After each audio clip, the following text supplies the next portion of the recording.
कल CMRR हम लोगों ने खत्म कर लिया था। आज नेक्स्ट टॉपिक है स्लीव रेट।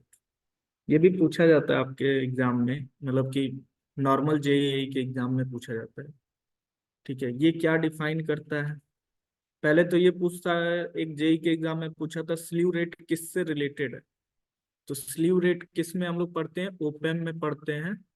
ठीक है, तो पहला क्वेश्चन तो यही था कि it is related with op-amp. ठीक है, नॉर्मल पूछा था कि स्लीव रेट जो वर्ड है वो किससे रिलेटेड है। तो पहला पॉइंट आपका जो एग्जाम में आया था, it is related with op-amp. Operational amplifier से ये रिलेटेड है। ठीक है, नॉर्मल क्वेश्चन पूछा था। दूसरा, ये क्या डिफाइन करता है? ये डिफाइन करता है मैक्सिमम आउटपुट में चेंज। इट इज डिफाइन, ठीक है, maximum output change. Maximum output change किसके रिस्पेक्ट में? With respect to time. Time के रिस्पेक्ट में कितना मैक्सिमम चेंज हो सकता है, वही आपका स्लीव रेट डिफाइन होता है। ठीक है, विद रिस्पेक्ट टू टाइम, ये इसका डिफिनीशन। मतलब क्या है इसका? जो स्लीव रेट है आपका, उसको अगर मैथमेटिकल लिखोगे तो क्या लिखोगे आप? ये आउटपुट को टाइम के रिस्पेक्ट में डिफरेंशिएट कर दो और इसका मैक्सिमम वैल्यू निकाल दो। ठीक है, तो यही आपने ये डिफाइन किया, maximum output change with respect to time. या इसको और भी कर सकते हो, maximum change in output with respect to time, ऐसे भी लिख सकते हो आप सेंटेंस को। ठीक है, तो समझ में आया क्या ये?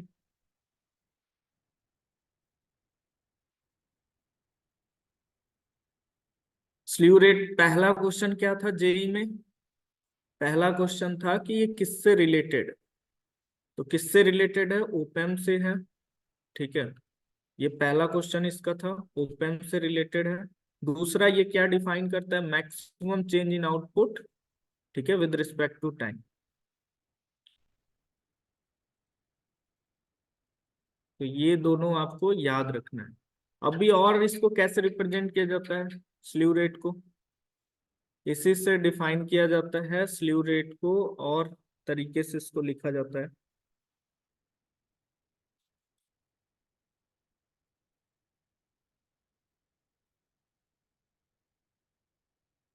स्लीव रेट को और कैसे लिखा जाता है? ये dB0/dt है, मल्टीप्लाइड बाई, ऐसा कुछ लिख सकते हो क्या? dBi/dy। ये दोनों क्या हो गए आपके? दोनों कट जाएंगे। जस्ट इसको मैथमेटिकल कैलकुलेशन के लिए बनाया जा रहा है। ठीक है, तो ये dBi/dBi से इसके ऊपर नीचे में क्या कर दिया गया है? मल्टीप्लाई कर दिया गया। इससे क्या होगा? जब इसको चेंज करोगे आप, तो क्या लिख सकते हो आप? dV0/dBi multiplied by dBi divide by dt। ठीक है, मैक्सिमम। अभी dV0/dBi को क्या लिख सकते हो आप? Close loop gain. Slew rate को और कैसे डिफाइन करते हैं? इसको लिख देते हैं ACL, गेन है ना आपका, और इसको लिख देते हैं dVi/dt। और ये भी किसका है? मैक्सिमम। ऐसे भी रिप्रेजेंट किया जाता है इसको। ठीक है, ये दोनों स्लीव रेट का फार्मूला होता है। और इसका यूनिट कई बार पूछा जाता है, यूनिट से रिलेटेड बहुत बार क्वेश्चन आया है। इसका जो यूनिट होता है वो क्या होता है? वोल्ट पर माइक्रो सेकेंड। क्या होता है? वोल्ट पर माइक्रो सेकेंड। ठीक है, इसका यूनिट होता है, ये इसका यूनिट है। ये क्वेश्चन आपको ध्यान रखना है। ठीक है, पहला, ये किससे रिलेटेड होता है, एक क्वेश्चन ये हो जाएगा आपका। दूसरा क्या है आपका? डिफिनीशन से एक क्वेश्चन आ जाता है। और थर्ड, यूनिट से एक क्वेश्चन आ जाता है। ठीक है, ये तीन क्वेश्चन आपको इंपॉर्टेंट है, इसको ध्यान रखना है स्लीव रेट से। ठीक है। अब इसको फाइंड कैसे करते हैं क्वेश्चन में, उसको देखना आप।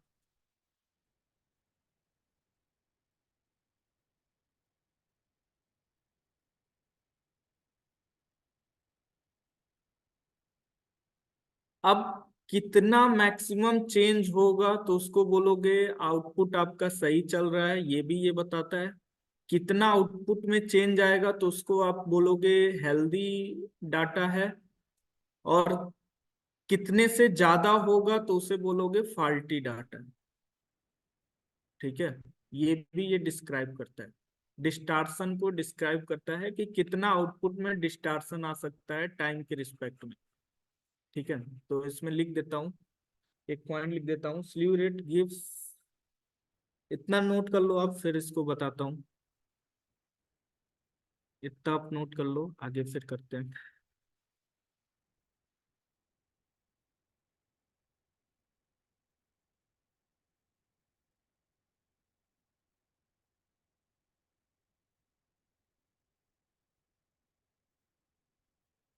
इसमें क्या इंफॉर्मेशन रहता है उसको ध्यान रखना। ये क्या डिफाइन करता है, डिस्टार्शन इन आउटपुट, कितना डिस्टार्शन है, डिस्टार्शन इन आउटपुट।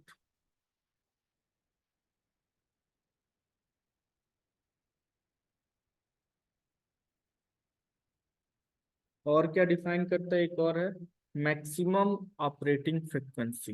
दूसरा क्या डिफाइन करता है, मैक्सिमम ऑपरेटिंग फ्रिक्वेंसी।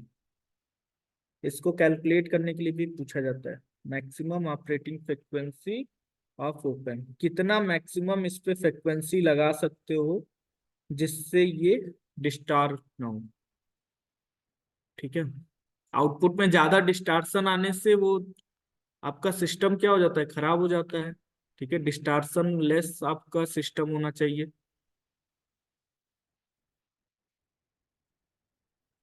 तो ये पूरा का पूरा इसका डिफिनीशन हो गया। अब थोड़ा सा इसका कैलकुलेशन करना है हमें।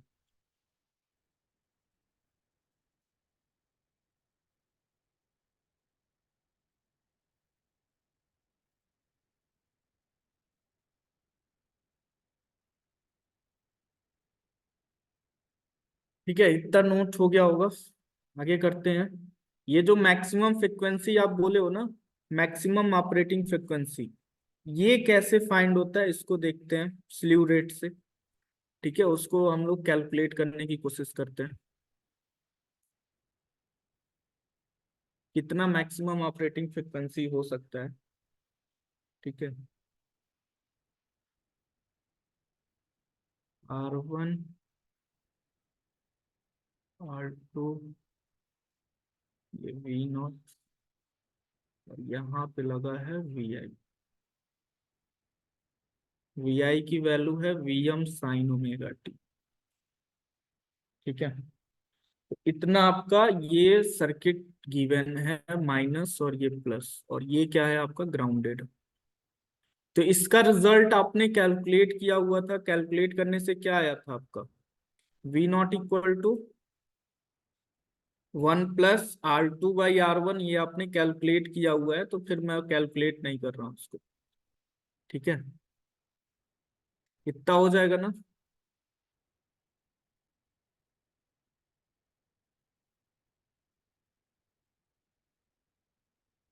ये आपका नॉन इन्वर्टिंग ओपेम का रिजल्ट आपने कैलकुलेट किया हुआ था ना, वही मैंने लिख दिया।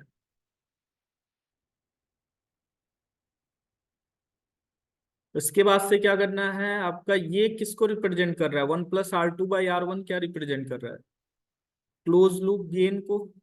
वो कैसे, आप यहां से कैलकुलेट कर सकते थे ना, V0/Vi, अभी लिखना नहीं इस लाइन को। 1 + R2/R1, ये किसको बोल रहा है, एक क्लोज लूप गेन को बोल रहा है। यानी 1 + R2/R1 क्या है आपका, क्लोज लूप गेन है। ठीक है। तो अब इसके जगह 1 + R2/R1 को क्या लिख देंगे, ACL लिख देंगे। डायरेक्ट लिख रहा हूँ। ठीक है, ये नहीं हटा दे रहा हूँ उसको। तो इसका मीनिंग क्या हो जाएगा आपका, V0 = ACL × VI। इतना क्लियर है क्या। ACl इसको क्यों लिख दिया 1+R2/R1 को, आपको मैंने साइड में करके बता दिया है।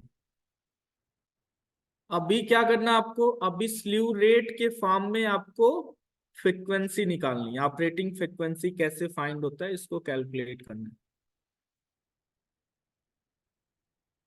इतना नोट करने के बाद से आप क्या करोगे, आगे थोड़ा सा प्रोसीड करते हैं।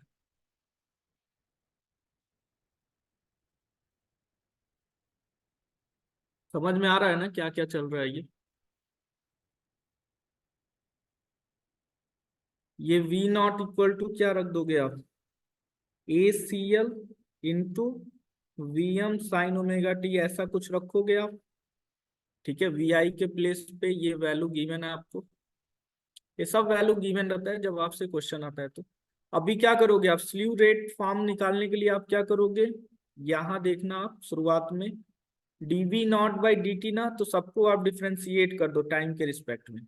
तो ये क्या हो जाएगा dV0/dt, ये ACl तो कांस्टेंट है, ये भी Vm भी आपका कांस्टेंट है। कांस्टेंट क्यों, क्योंकि इसमें टाइम का फंक्शन नहीं है। इसको आपको डिफ्रेंशिएट करना होगा तो ये कितना हो जाएगा, ओमेगा कॉस ओमेगा टी हो जाएगा। ठीक है, इतना करने के बाद से आप क्या करोगे, आप मैक्सिमम को स्लीव रेट डिफाइन करता है, तो जब इसका मैक्सिमम कैलकुलेट करोगे, कितना कैलकुलेट करोगे इसका मैक्सिमम, dV0/dt का जब मैक्सिमम कैलकुलेट करोगे तो कॉस ओमेगा टी की वैल्यू क्या हो जाएगा, 1 हो जाएगा। ये क्या ओमेगा मैक्सिमम को रिप्रेजेंट कर रहा है, आप ये फ्रिक्वेंसी किसको रिप्रेजेंट कर रहा है, मैक्सिमम को। और ये कॉस ओमेगा T1 क्या हो जाएगा, 1 हो जाएगा। ठीक है, कॉस ओमेगा टी की वैल्यू मैक्सिमम के केस पे क्या होती है, 1 होती है, ऐसे करके चलता है। तो इसका नीट इसका जो मैक्सिमम वैल्यू होगा वो 1 होगा। इतना करने के बाद से अब आप कैलकुलेशन पे आ चुके हो।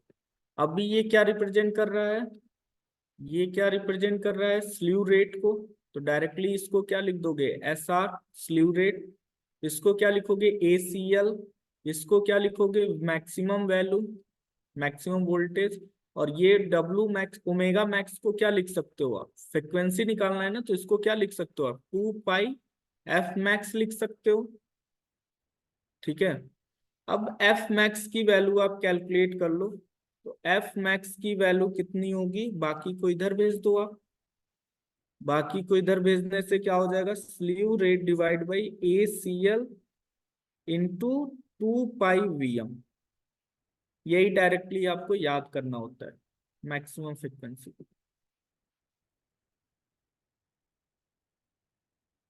और इस पे क्वेश्चन भी, गेट में भी क्वेश्चन आया हुआ है इस पे।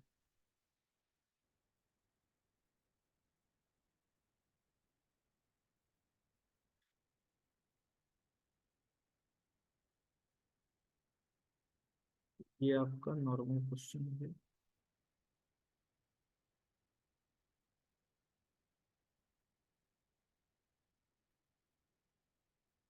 अब यहां से ऐसे सोचना, यहां से आ रहा है आपका 100 हर्ट्स, या मैं थोड़ा छोटा वैल्यू ले रहा हूँ, 100 हर्ट्स आ रहा है। तो यही इसका मैक्सिमम ऑपरेटिंग फ्रिक्वेंसी होगा। अगर इससे ज्यादा आप ले लिए, 101 हर्ट्स ले लिए, तो आपको क्या मिलेगा, डिस्टार्टेड आउटपुट मिलेगा। क्या मिलेगा, डिस्टार्टेड आउटपुट मिलेगा, अगर 100 हर्ट्स से ज्यादा आप फ्रिक्वेंसी अप्लाई कर रहे हो इनपुट में तो। ठीक है, तो यही डिफाइन करता है कि आप इनपुट में अगर इस एफ मैक्स से ज्यादा लगाते हो तो आपको क्या मिलेगा, डिस्टार्टेड आउटपुट मिलेगा। ठीक है, और जब आप कम लगाते हो, एफ आई इनपुट की वैल्यू कम लगाते हो आप, तो आपको डिस्टार्टेड आउटपुट थोड़ा कम मिलता है।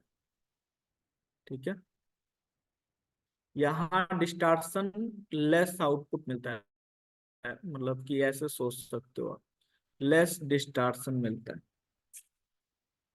ठीक है, या फिर इसको बोलते हैं नॉट डिस्टार्टेड।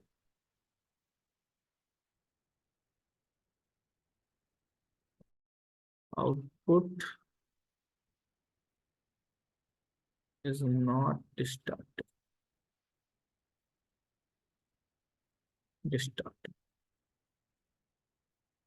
ठीक है। इसमें थोड़ा लेस डिस्टार्टेड मिलता है, मतलब डिस्टार्टेड कम होता है। ऐसा कोई भी सिस्टम नहीं बनता है जहाँ पे डिस्टार्शन आप जीरो कर सको। ठीक है। लेकिन अब हम लोग थ्योरी में डायरेक्टली पढ़ते हैं कि नॉट डिस्टार्टेड, और यहाँ पे पढ़ते हैं डिस्टार्टेड। थ्योरी के लिए ये आइडियल कंडीशन चलता है आपका। ठीक है। अब इस पे क्वेश्चन करना हमें।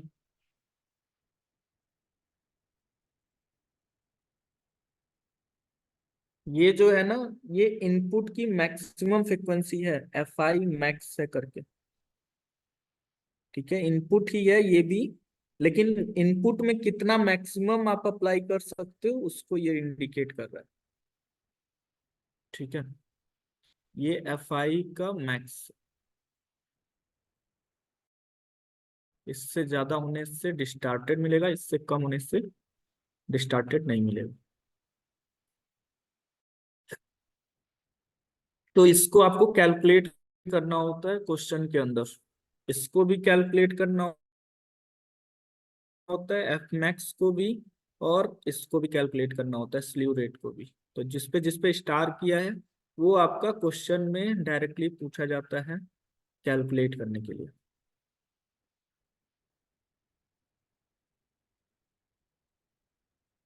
तो स्लीव रेट का भी टॉपिक हमने फिनिश कर दिया, यही कल टॉपिक बचा हुआ था। क्वेश्चन करते हैं इस पे दो तीन।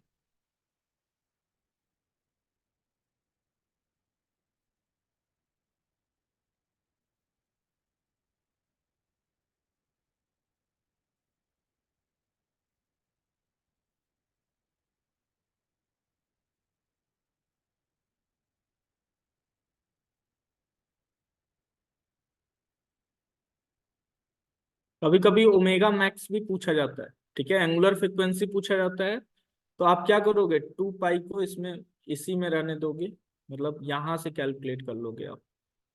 यहाँ से मीनिंग क्या है, यहाँ से आप कैलकुलेट कर लोगे। कभी कभी एंगुलर फ्रिक्वेंसी में पूछता है तो यहीं से आपको इसको क्या कर देना होगा, कैलकुलेट कर देना होगा।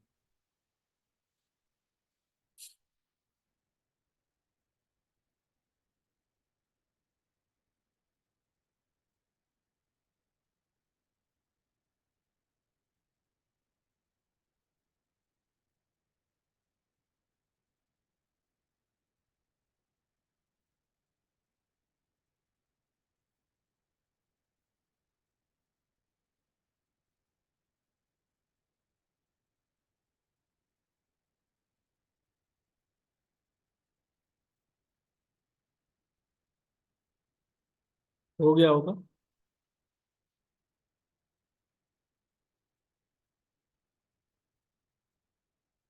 इसका क्वेश्चन मैं साइड में लिख दे रहा हूँ, जिसका हो गया होगा वो क्वेश्चन भी करते जाओ।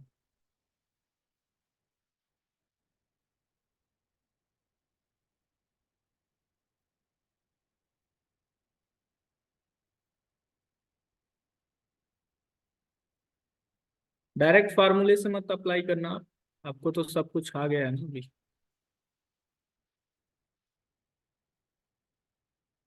कैसे कैलकुलेट करना है वो सारी चीजें मैंने बता चुका आपको। ये क्या है, 470 किलो, और ये क्या है आपका 22 किलो। यहाँ पे इस बार आपका वो इनपुट वोल्टेज लगाया है, और ये आपका ग्राउंड है, और ये आपका क्या है, वी नॉट। तो पहला तो आपको क्या कैलकुलेट करना है, स्लीव रेट गिवन है क्या इसमें, स्लीव रेट गिवन है आपको, वी आई गिवन है, वी आई की वैल्यू गिवन है आपको 0.25 साइन ओमेगा टी। ठीक है। दूसरा आपका स्लीव रेट गिवन है, स्लीव रेट गिवन है आपका 0.8 वोल्ट पर माइक्रो सेकेंड। ठीक है। आपको क्या कैलकुलेट करना है, एफ आई कैलकुलेट करना है, एफ आई मैक्सिमम कैलकुलेट करना है। ठीक है। क्या कैलकुलेट, कभी भी एफ आई बोलेगा तो आप मैक्सिमम ही कैलकुलेट करोगे, क्योंकि स्लीव रेट गिवन है ना।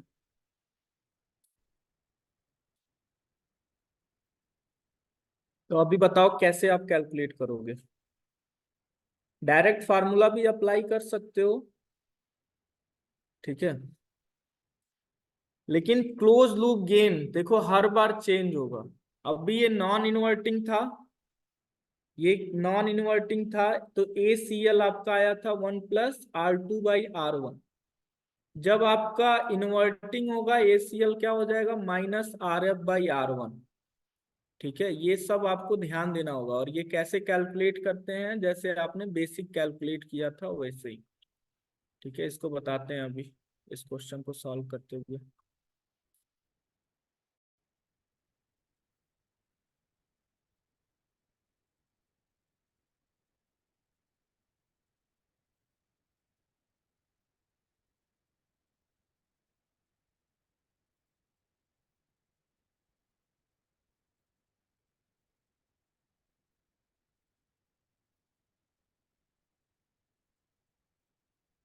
ये आपका क्वेश्चन है।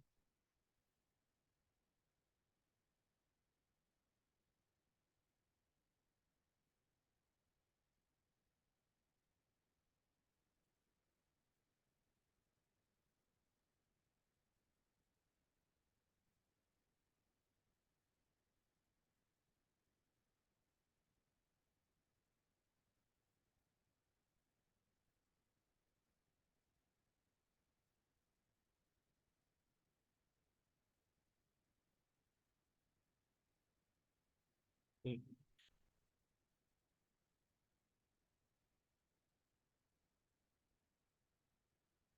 ठीक है, यहीं पे सॉल्व कर देते हैं।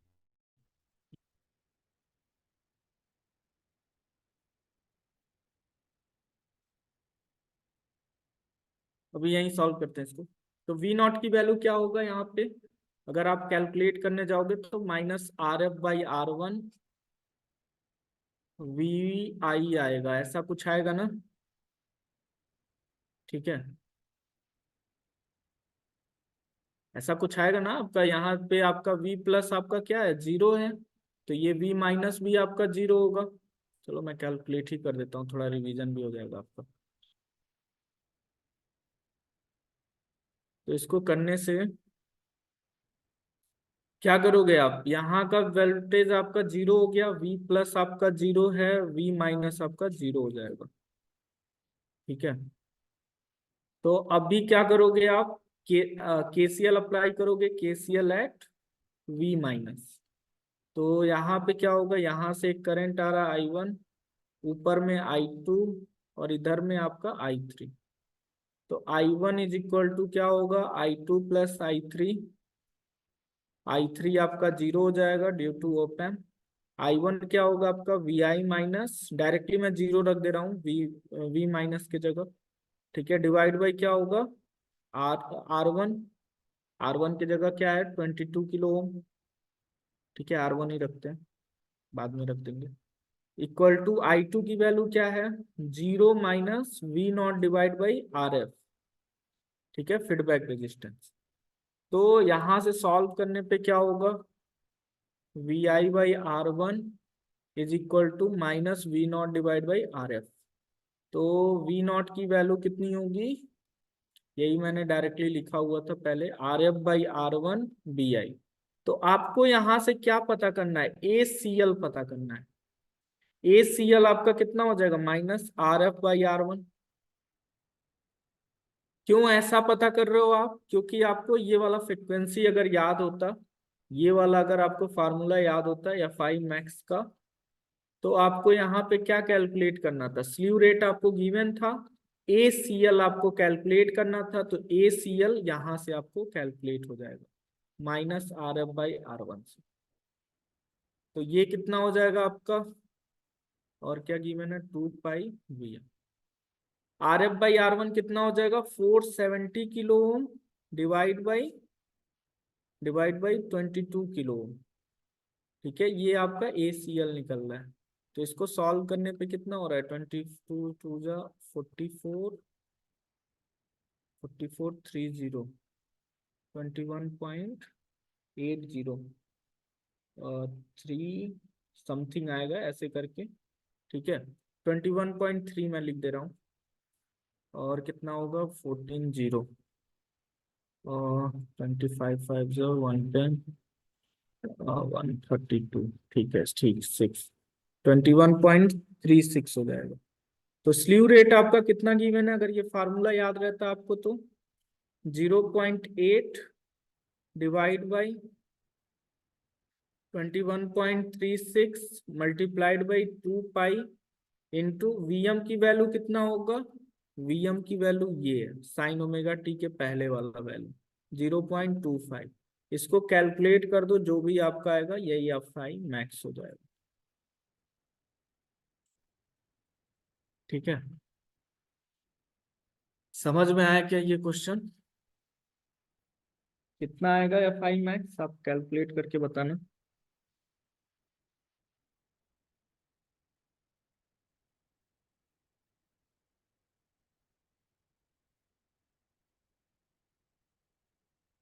तो ऐसे करके क्वेश्चन आता है स्लीव रेट का। एक और करते हैं जिसमें स्लीव रेट निकालना होगा।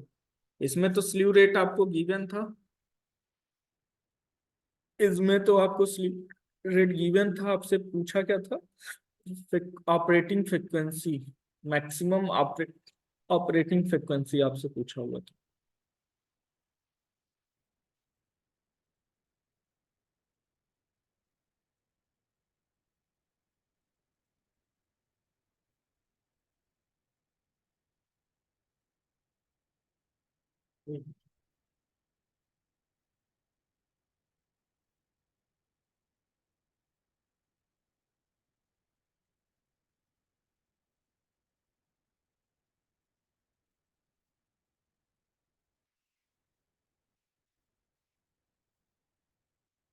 ठीक है, नेक्स्ट क्वेश्चन देखते हैं।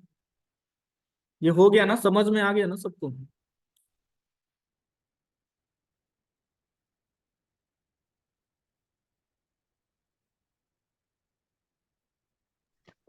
सर, हाँ, इसमें स्लीव रेट का 0.8 वोल्ट पर माइक्रो सेकेंड, तो माइक्रो सेकेंड को हम यूज नहीं करेगा। नहीं नहीं नहीं नहीं, ये मैंने इसका यूनिट ही पहले इसीलिए डिफाइन कर दिया था। अगर ये माइक्रो सेकंड में नहीं होगा ना तो इसको बनाना होगा आपको माइक्रो सेकंड में, इसीलिए इसका यूनिट थोड़ा इंपॉर्टेंट हो जाता है। यहाँ पे जो मैंने डिस्क्राइब किया था ना, इसका यूनिट ऑलवेज आपको मिलेगा voltage divide by micro second. अगर ऐसा नहीं है तो आपको ऐसा बनाना होगा। अगर वोल्ट पर सेकंड दिया हुआ है ना स्लीव रेट, अगर ऐसे कुछ दिया हुआ है 383 वोल्ट पर सेकेंड, तो आपको इसको पहले माइक्रो सेकेंड में कन्वर्ट करना होगा, ऊपर नीचे 10⁻⁻⁶ से मल्टीप्लाई करना होगा। ऐसा भी क्वेश्चन आया हुआ है, ठीक है, तो इसको ध्यान रखना। तो ये कितना हो जाएगा, 0.0000383 वोल्ट पर माइक्रो सेकेंड। ठीक है, तब जाके आप स्लीव रेट की वैल्यू रखोगे, अदरवाइज ये गलत हो जाएगा। तो यहाँ पे इसने यूनिट डायरेक्टली गिवन था वोल्टेज वोल्ट पर माइक्रो सेकेंड, तो इससे हमें कोई मीनिंग नहीं है, हमें 0.8 डायरेक्टली यहाँ फीड कर देना था स्लीव रेट में। ठीक है, अच्छा किया आप पूछ लिए। नेक्स्ट क्वेश्चन करते हैं।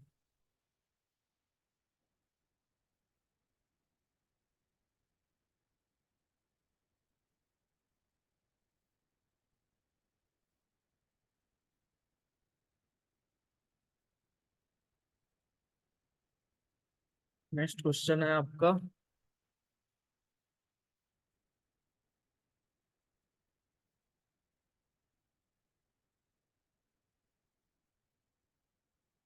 इसका क्वेश्चन है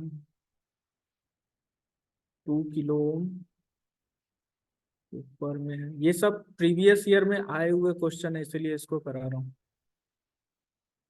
ईएससी में आए हुए क्वेश्चन है ये, तो आपके एई में ये रिपीट हो सकते हैं। 400 किलो ओम, ये आपका वी आई है, तो वी नॉट कैलकुलेट करना है और देख रहा हूँ। वी आई की वैल्यू आपको गिवन है 2 sin 100 omega T, 2 sin 100 pi T. ठीक है, ये गिवन है आपको। क्या पूछा है, स्लीव रेट कैलकुलेट करो।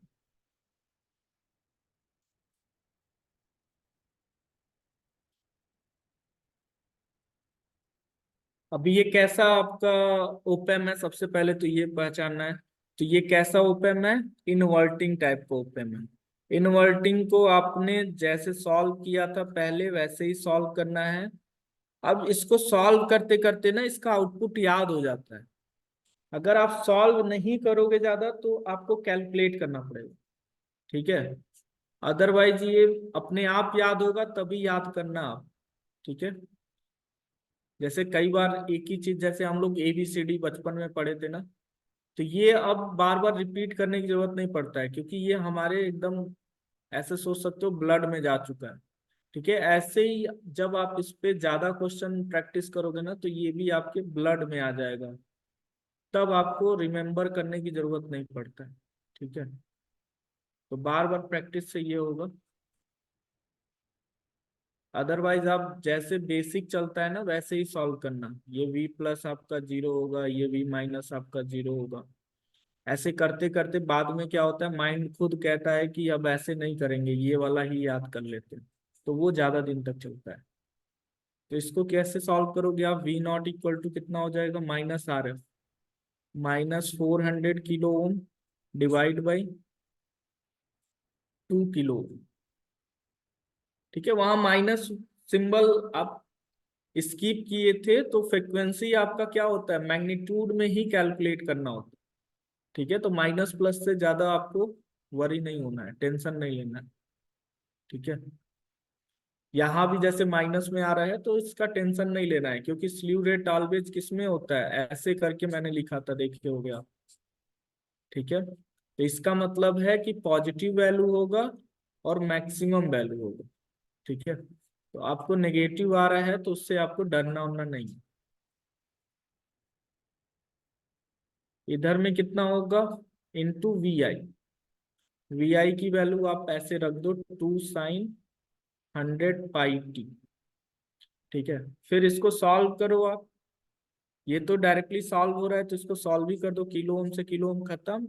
और ये कितना हो जाएगा, -200, ऐसे 2 से ये 2 कट कर दो, तो ये कितना हो जाएगा, -400 sin πt। और ये क्या है आपका V0। तो स्लीव रेट क्या होता है, पहले इसको डिफ्रेंशिएट करना होता है, तो इसको भी आप डिफ्रेंशिएट करोगे। अच्छा, इसमें 100 छूट गया है,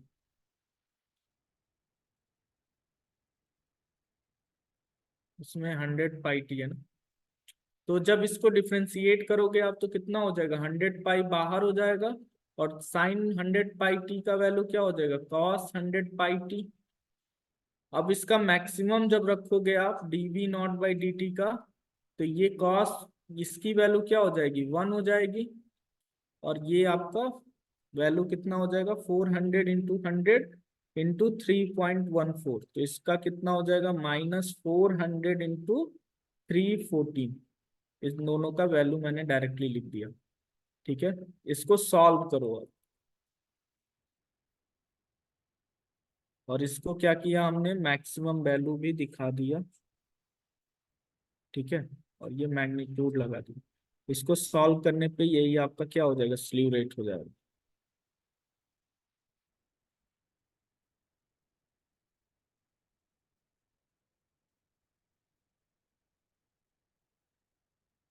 ये आपका क्या हो जाएगा, थोड़ा अच्छे से इसको लिख देते हैं।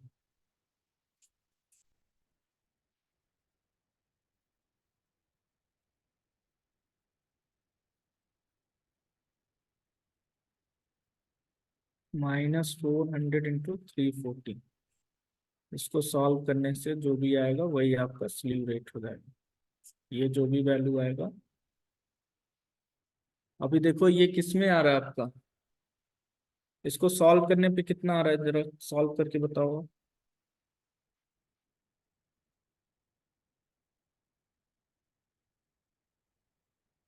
होगा 4 4 जा 16, 4 1 जा 4 1 5, 4 3 जा 12, ठीक है। 4 4 जा 16, 4 1 जा 4 1 5, 4 3 जा 12।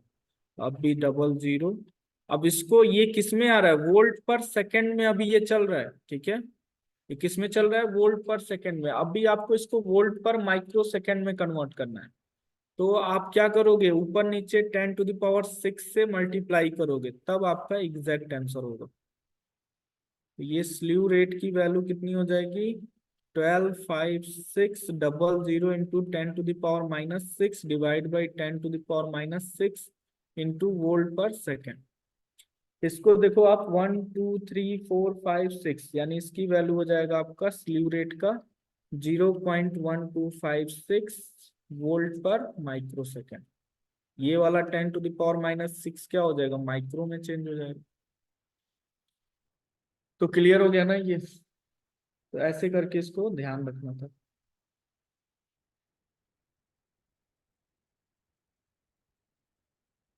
ठीक है, अभी एक लास्ट टॉपिक बचा हुआ है, छोटा टॉपिक है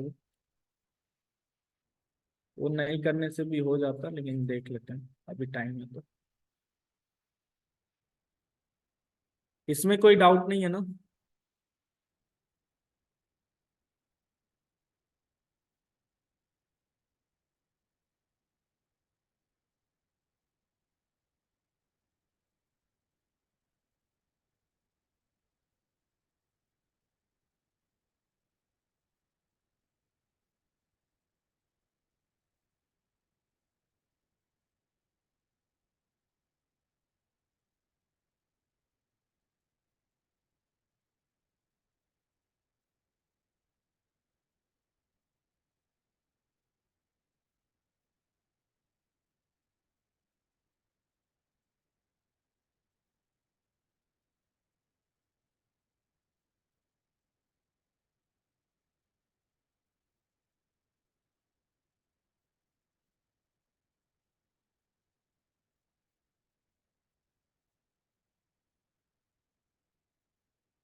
ये यहाँ के बाद से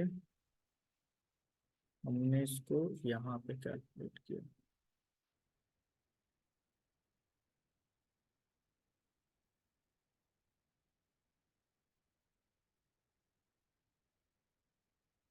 ठीक है, हो गया होगा।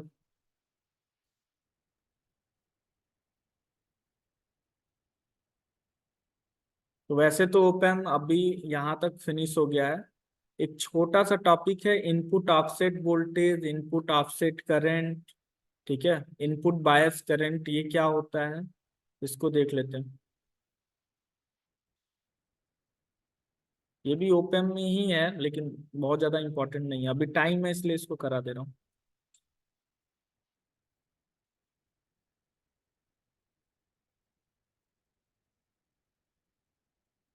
इसमें क्या देखना आपको, इनपुट ऑफसेट वोल्टेज क्या होता है।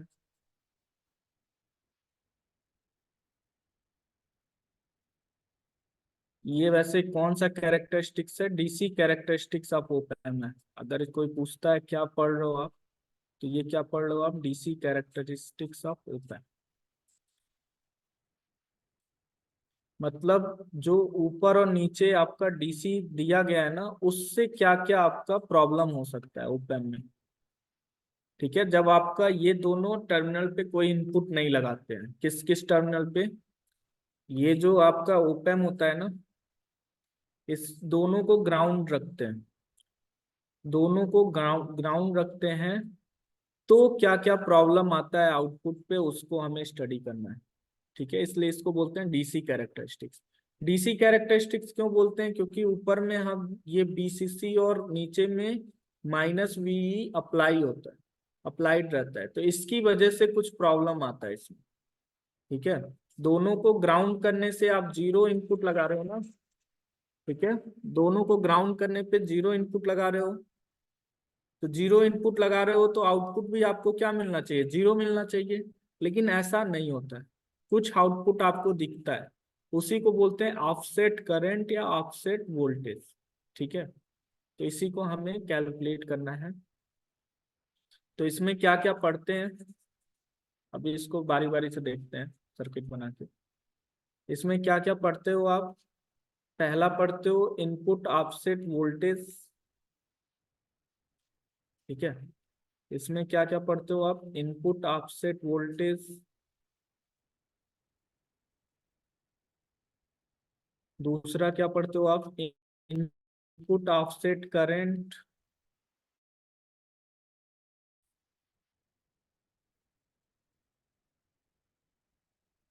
और लास्ट आप क्या पढ़ते हो? Input bias current. ठीक है, इनपुट बायस करंट, ये तीन चीजें आपको पढ़नी होती है। ठीक है, और एक और इसमें होता है थर्मल ड्रिफ्ट करके होता है, ये तो इजी है, तुरंत ही खत्म हो जाएगा। थर्मल ड्रिफ्ट, थर्मल ड्रिफ्ट नाम से ही लग रहा है कि टेम्परेचर बढ़ने से इन सब में जो प्रॉब्लम आता है, इनपुट ऑफसेट वोल्टेज या इनपुट ऑफसेट करंट में जो प्रॉब्लम मतलब क्रिएट हो जाता है, उसे ही क्या बोलते हो? थर्मल ड्रिफ्ट बोलते हो। तो ये तो लास्ट टॉपिक है, तो तुरंत हो जाएगा। अब देखो इनपुट ऑफसेट वोल्टेज क्या होता है। ठीक है, पहला देखते हैं।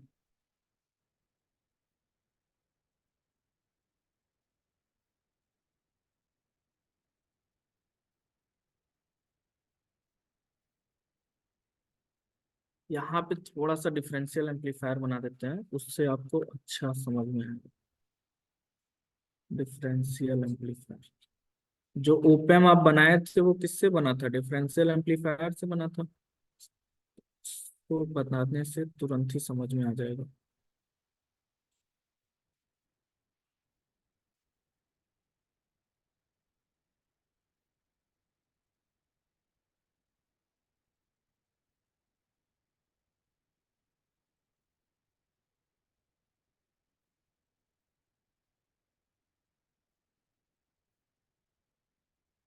क्या, ये आपका वीसीसी लगा हुआ है, यहाँ से आप आउटपुट लेते थे, यहाँ से आप आउटपुट लेते थे। ये आपका क्या है? पहला वाला मैं नॉन इन्वर्टिंग ले रहा हूँ जानबूझ के, नॉन इन्वर्ट टर्मिनल। ये कौन डिसाइड करता है? मैन्युफैक्चरर डिसाइड करता है कौन सा नॉन इन्वर्टिंग टर्मिनल होता है। ये क्या मैं बता रहा हूँ, ऐसे करके आप बनाते थे ना इसको, ओपैम्प को, तो वही है आपका ये।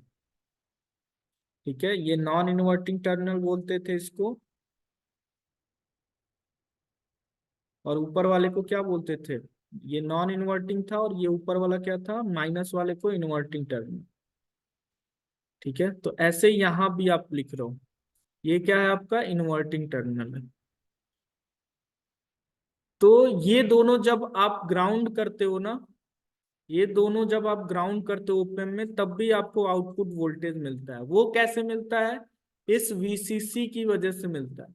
और कहाँ कौन सा वोल्टेज क्रिएट हो जाता है? जब आप बीजेटी बनाते हो तो यहाँ पे एक वोल्टेज क्रिएट हो जाता है, वीबीई। ठीक है, ये बेस और ये ई, ये जो डायोड पड़ा होगा अंदर में, जब आप डोपिंग करते हो ना, तो डोपिंग के क्रॉस एक वोल्टेज बन जाता है, वीबीई। ठीक है, बेस और इमीटर के क्रॉस और कलेक्टर और बेस के क्रॉस एक वोल्टेज बन जाता है, उसी को यहाँ इंडिकेट किया जा रहा है, वीबीई। और यहाँ पे भी आपका क्या हो जाएगा? वीबीई2। इसको ई टू बोल रहे हैं, इसको ई1 बोल। ठीक है, तो जो इनपुट ऑफसेट वोल्टेज आता है ना, इन दोनों के डिफरेंस की वजह से आता है। ठीक है, किसके किसके? इसके और इसके। अगर आपने दो बीजेटी लिया है, अगर दोनों बीजेटी के वी बीई में अगर डिफरेंस है, मतलब इसमें और इसमें आपका डिफरेंस है, तो आपको क्या मिलेगा? इनपुट ऑफसेट वोल्टेज मिलेगा, मतलब एक पोटेंशियल मिल जाएगा, उसकी वजह से आपको आउटपुट मिलने लगता है। ठीक है, तो जो इनपुट ऑफसेट वोल्टेज होता है वो देखना ध्यान से आप, वो यहीं पे मैं लिख रहा हूं ताकि आपको अच्छे से तुरंत ही समझ में आ जाए। वी आई इक्वल टू होता है V plus minus V minus. अब वी प्लस क्या है आपका? V B E one minus V B E two. अब ये दोनों में से कोई भी बड़ा और कोई भी छोटा हो सकता है, इसमें आपको डाउट नहीं करना है। ठीक है, इसका मैग्नीट्यूड में अगर डिफरेंस आ रहा है, अगर ये दोनों सेम सेम आपने डिफरेंस एम्पलीफायर लिया, सॉरी, दोनों सेम सेम बीजेटी लिया है। ठीक है, ये Q1 है और ये Q2 है, सेम सेम लिया और VBE दोनों का सेम है, तो इनपुट ऑफसेट वोल्टेज आपका जीरो होगा। अगर सेम नहीं है तो आपको आउटपुट कुछ ना कुछ मिलता रहता है। तो इसको खत्म करने के लिए हम कुछ ना कुछ इसमें ऐड करते हैं, ठीक है। ये ध्यान रखना, किसकी वजह से इनपुट ऑफसेट वोल्टेज आ रहा है ये आपको ध्यान रखना है। इस VBE1 की वजह से और VBE2 के दोनों में जो डिफरेंस आ रहा है, अगर जीरो आएगा तो इनपुट ऑफसेट वोल्टेज जीरो होगा, अगर जीरो नहीं आएगा तो आपको आउटपुट कुछ ना कुछ मिलता रहेगा, ठीक है। तो आपको इनपुट ऑफसेट वोल्टेज समझ में आ गया होगा कुछ कुछ, ठीक है। समझ में आया क्या? किसके बीच का डिफरेंस की वजह से ये वोल्टेज क्रिएट होता है? यहाँ पे जो VBE होता है और यहाँ पे जो VBE होता है, अगर इन दोनों में डिफरेंस है, जैसे ये 0.7 है और ये 0.3 है, तो एक पोटेंशियल डिफरेंस आ गया ना, उसकी वजह से आउटपुट में आपको कुछ ना कुछ रिजल्ट मिलेगा। अगर ये दोनों सेम होगा तो ये दोनों ग्राउंड करने से भी आपका क्या होगा, अगर सेम होगा दोनों तो ग्राउंड करने से यहाँ आउटपुट जीरो आना चाहिए था।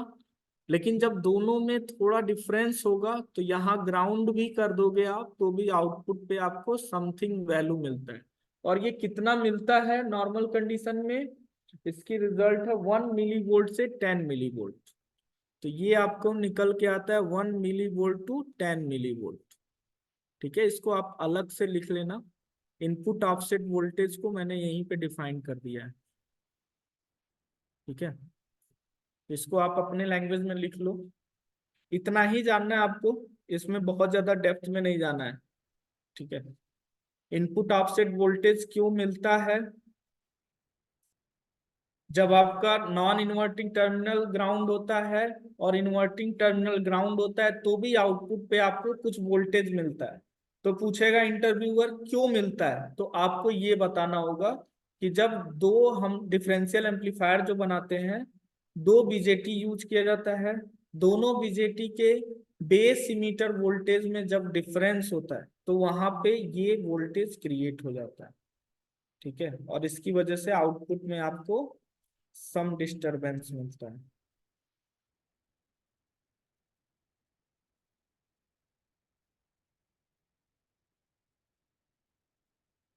तो ये जो मैंने सर्कल बनाया है इसको आप डिफाइन कर लो आप अलग से हेडिंग करके, इनपुट ऑफसेट वोल्टेज हेडिंग करके, और इसमें लिख लेना आप VI = V+- V- ठीक है। ये क्या बता रहा है? इन्वर्टिंग टर्मिनल का वोल्टेज। और ये क्या बता रहा है? ये क्या बता रहा है? नॉन इन्वर्टिंग टर्मिनल का वोल्टेज। और ये क्या बता रहा है? इन्वर्टिंग टर्मिनल का वोल्टेज। और ये आया किसकी वजह से है? VBE1 की वजह से। और ये आया किसकी वजह से है? VBE2 की वजह से, ठीक है।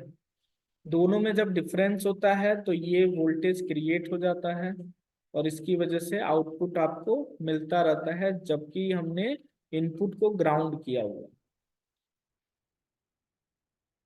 तो इतना ध्यान रखना आपको।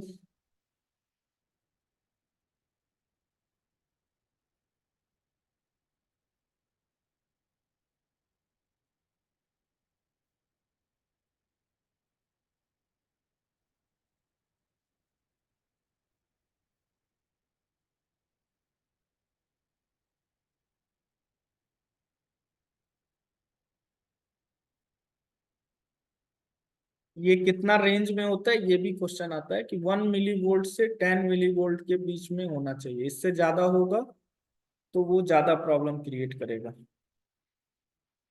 ठीक है। पहला वाला आप समझ गए होगे, इसको हटा रहा हूं मैं।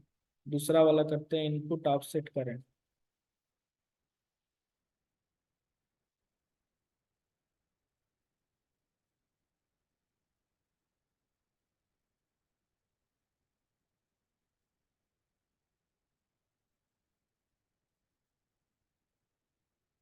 अब इसमें देखो, आप इनपुट ऑफसेट करंट में क्या होगा, अब करंट की बात हो रही होगी। तो करंट में क्या होता है आपका? इनपुट ऑफसेट करंट, इसको कैसे डिफाइन किया जाता है? ऐसे बोलते हैं, इनपुट ऑफसेट। आई से दिखा रहा है इनपुट, ओ से दिखा रहा है ऑफसेट। इसमें भी आपका आई प्लस आई माइनस। अब ये आई प्लस कौन सा है? IB1। और ये आई माइनस कौन सा दिखा रहा है, IB2। ठीक है, अब ये कहाँ से जा रहा है, यहां से आपका जा रहा है IB1। ठीक है, और इसको बोलते हैं I+। इधर से एक करंट आता है I-, और इसको क्या बोलते हैं, IB2। ठीक है, इन दोनों में जो डिफरेंस होता है उसको क्या बोलते हो आप, इनपुट ऑफसेट करंट। ये कितना होना चाहिए, जब आप अमीटर लगाओगे ना तो ये करंट आपको ऑब्जर्व करने को मिलेगा। यहाँ पे आप अमीटर अगर लगा देते हो या कोई भी क्लैंप मीटर कुछ भी लगाते हो आप, तो उससे आपको ये करंट मेजर हो जाएगा। तो यहाँ पे क्या होगा, आपका IB1 माइनस IB2 की वैल्यू कितनी होनी चाहिए, ये होनी चाहिए आपका 10 नैनो एम्पियर। ये कितना होना चाहिए, 10 नैनो एम्पियर होना चाहिए। इससे ज्यादा हो रहा है तो आपको इसमें कुछ मॉडिफिकेशन करना होगा। ठीक है, इतना आ रहा है तो चलने लायक। ठीक है, इतने रेंज के अंदर आ रहा है तो ये चलने लायक। तो इनपुट ऑफसेट करंट को ऐसे डिफाइन किया जाता है। अभी इन दोनों के रिजल्ट से एक क्वेश्चन आता है, वो क्वेश्चन मैं डिस्कस कर रहा हूँ। ठीक है,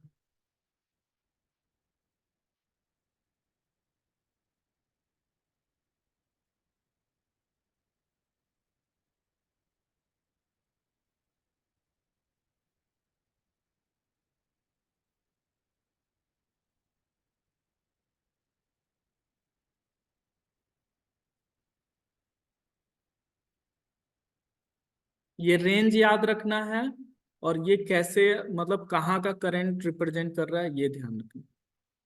अब ये इनपुट बायस करंट क्या होता है, इसी का एवरेज निकाल देते हैं। IB1 और IB2 का जो एवरेज होता है ना, उसे ही इनपुट बायस करंट बोलते हैं। ठीक है, ये क्या होता है, IB1 plus IB2 divide by 2। ये क्या होता है, आई बायस करंट। ठीक है, ये आपका, यही है आपका IB1 प्लस IB2। तो इसको भी आप क्या कर सकते हो, I plus plus I- divide by 2 लिखते हैं।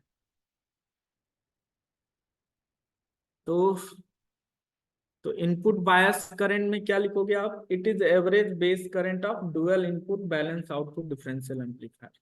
ठीक है, बस ये ऐसे ध्यान रखना कि ये एवरेज करंट को शो करता है। इनपुट बायस करंट क्या शो करता है, एवरेज करंट को शो करता है when both inverting and non inverting terminal are grounded. ठीक है, ये ध्यान रखना। इसको लिख दे रहा हूं,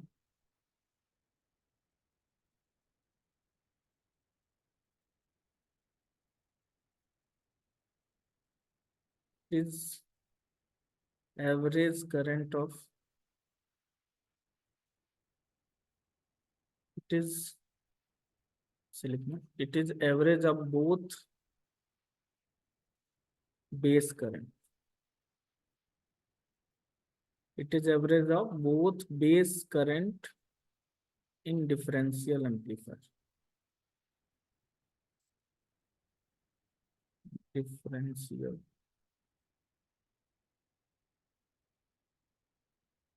ठीक है, input when both inverting and non-inverting terminal are grounded, both inverting and non-inverting terminal are grounded।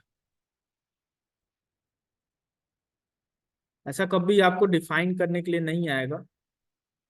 ठीक है, आपको ये फार्मूला जो मैंने ऊपर लिखा है ना, उसको बस याद रखना है, आर ग्राउंडेड। और कहाँ का कौन सा करंट है ये ध्यान रखना। अभी एक बार क्वेश्चन क्या आया था, वैसे तो इंस्ट्रूमेंटेशन में ये क्वेश्चन आया था। ठीक है, क्वेश्चन क्या था आपका, आई बायस करंट गिवन था।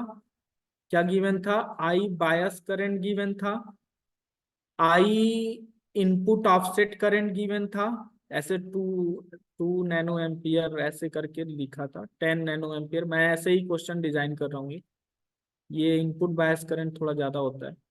ये कितना रेंज में होता है इसको भी लिख लो आप, 100 नैनो एम्पियर के क्रॉस आता है। ठीक है, ये इनपुट बायस करंट कितना होता है, 100 नैनो एम्पियर के अप्रोक्सीमेट होता है। तो यहाँ पे मैं लिख देता हूँ इसको 92 नैनो एम्पियर, इसको 10 नैनो एम्पियर। पूछा था क्या, आई प्लस कैलकुलेट करो और आई माइनस कैलकुलेट करो। ठीक है, क्या कैलकुलेट करना था आपको, आई प्लस और आई माइनस। तो ये कैसे कैलकुलेट करोगे, इसकी वजह से इसको मैं पढ़ा रहा हूँ। ठीक है, और इतना डेप्थ में आएगा तो कोई कर भी नहीं पाएगा जो नहीं इसको पढ़ा रहता है। ठीक है, तो इसके लिए आपको टेंशन भी नहीं लेना है। जब कोई नहीं कर पाता है तो फिर तो फ्री ही रहना है, लेकिन आप कर दोगे तो फिर आपका अलग ही हो जाता है। आई बायस क्या हो जाएगा आपका, I plus I minus divide by two, आपने डिफाइन किया था अभी। आई ओ क्या डिफाइन किया था, I plus minus I minus. तो यहां से दोनों इक्वेशन को हम लोग कैलकुलेट करके आई प्लस और आई माइनस कैलकुलेट कर लेते हैं, जैसे X plus Y X minus Y को कैलकुलेट करते थे ना, वैसे ही। तो यहां से एक इक्वेशन मिलेगा आपको, I plus plus I minus equal to 2 I bias. हाँ, और यहां से आपको क्या मिलेगा, आई इनपुट ऑफसेट की वैल्यू कितनी मिलेगी, आई प्लस आई माइनस। दोनों इक्वेशन को आप ऐड कर दो, तो जब ऐड करोगे तो आई माइनस कैंसिल हो जाएगा, बचेगा क्या आपका 2 आई प्लस, और इधर में क्या बचेगा आपका 2 आई बेस प्लस आई नॉट। ठीक है, अभी आपको पता है क्या क्या गिवन है यहाँ पे। ये 2 से सबको वो कर दो, डिवाइड कर दो, तो ये हो जाएगा I base plus I naught divide by 2। Value रख दो, आपका आंसर आ जाएगा 92 प्लस 5। ठीक है, तो ये 97 नैनो एम्पियर का। समझ में आया क्या क्यों इसको कराया हूं, इस पे एक ऐसा क्वेश्चन आया था। ठीक है, इसके वजह से इसको कराया हूं। आप शुरू से इसको लिख लो।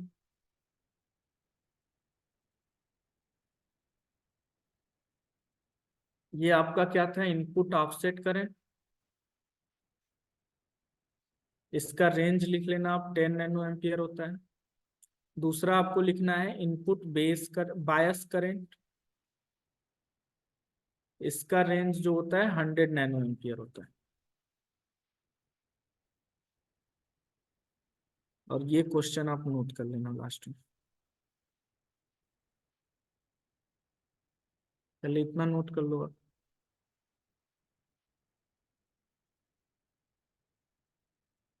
हम्म।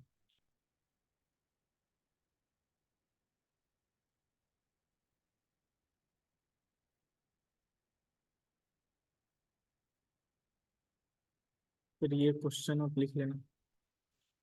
अभी आई माइनस नहीं कैलकुलेट किया है तो आप आई माइनस तो किसी भी इक्वेशन में रख के कैलकुलेट कर सकते हो, इसमें भी रख के कैलकुलेट कर सकते हो। वो कैसे, यहाँ पे क्या है आपका I plus minus I minus equal to I O. तो अभी आप आई प्लस की वैल्यू कितनी है, 97 नैनो एम्पियर, आई माइनस है, और आई ओ की वैल्यू कितनी है, 10 नैनो एम्पियर।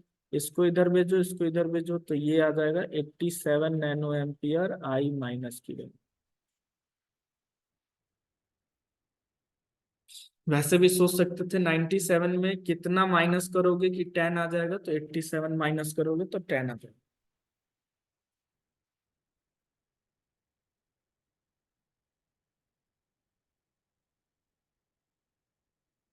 ठीक है, तो इतना क्लियर हो गया ना।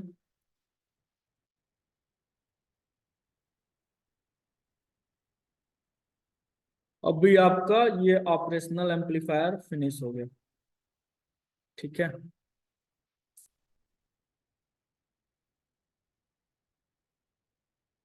कोई डाउट होने से पूछ लो आप।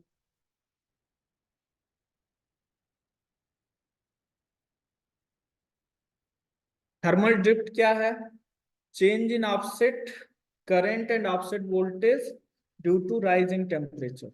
ठीक है, उसको भी लिख लो आप, थर्मल ड्रिफ्ट को भी। थर्मल ड्रिफ्ट को क्या होगा, यहीं पे डिफाइन कर देना है थर्मल ड्रिफ्ट को, चेंज इन ऑफसेट करंट ठीक है, change in offset current and change in offset voltage, change in offset voltage due to temperature rise या rise in temperature, due to rise in temperature.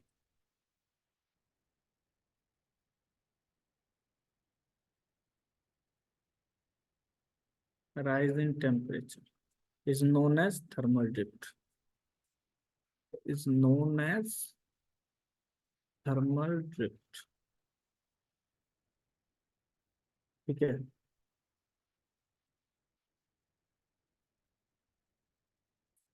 पूरा नाम इसका क्या है, thermal drift. जितना ज्यादा आप टेम्परेचर बढ़ाते हो उतना ही आपका क्या होता है, डिप्लीशन लेयर में ब्रेकडाउन होता है, ऐसा तो पढ़े हो गया। माइनॉरिटी चार्ज कैरियर फ्लो ज्यादा होने लगते हैं, तो उसकी वजह से एक वोल्टेज जो होता है उसमें फ्लक्चुएशन होता है। ये सब आप पढ़े हो, ठीक है। जो लोग नहीं पढ़े हैं फिर शुरू से पढ़ेंगे हम लोग इसको, डायोड का कंस्ट्रक्शन।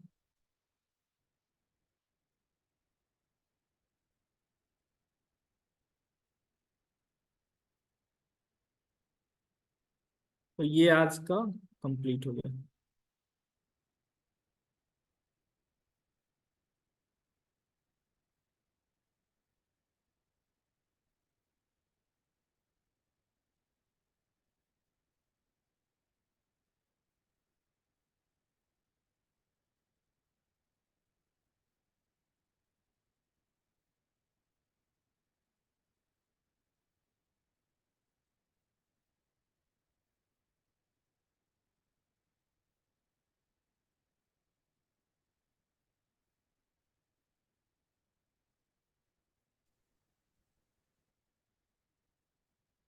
सर थर्मल ड्रिफ्ट का डेफिनेशन क्या था, दिखाई नहीं दे रहा है।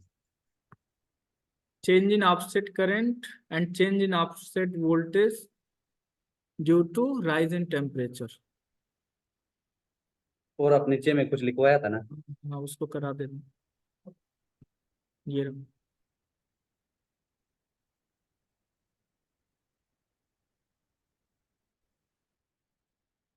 नेक्स्ट डे से बताता हूँ क्या होगा, ठीक है, मंडे से बताता हूँ क्या होगा आपका।